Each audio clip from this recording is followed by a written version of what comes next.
Assalamualaikum. Hari ni kita nak try mari buat nasi minyak deh. Lagu mana tu kita mari tengok sekali dah.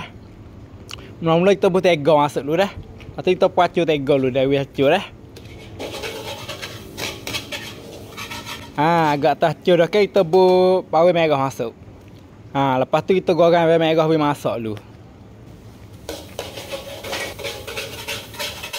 Bawang merah ni kita goreng we kata bobo garing je.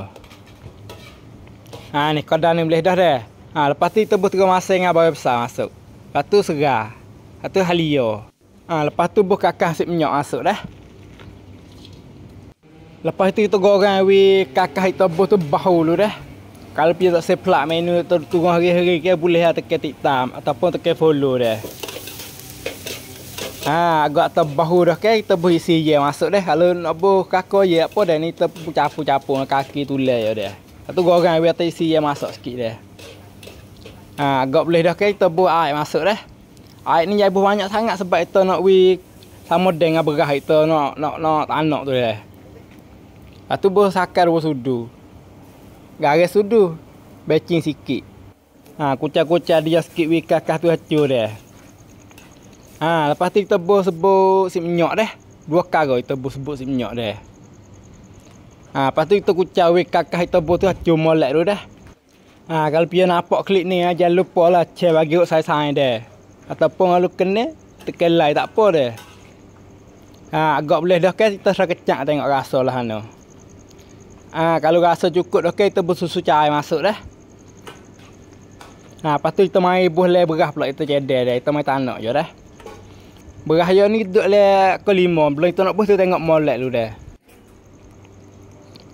Lepas tu kita kucar we rata molek tu dah.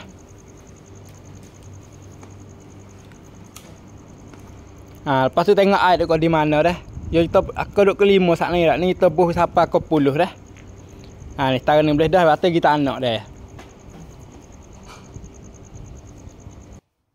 Kita tudung tekan butir dah, tu tunggu yang masak pula lagi. Lepas tu kita mai tengok lagu mana dah. Nasi minyak kita masak dah. Lepas tu kita boleh kek buah pinggan dah. Ni mula-mula kali kita buat ni. Kita tak suka gak kita nak boleh patara ni dah. Buat demo-demo pun boleh terah lah. Percayalah. Kita buat boleh, demo pun buat boleh dah. Jangan tak tang video sikit dah. Sama nasi minyak ni nanti kita buat mula-mula dah. Air je pun sama juga. Nanti kita buat mula-mula cara-cara je dah. Ni nasi minyak kita kadar ni je.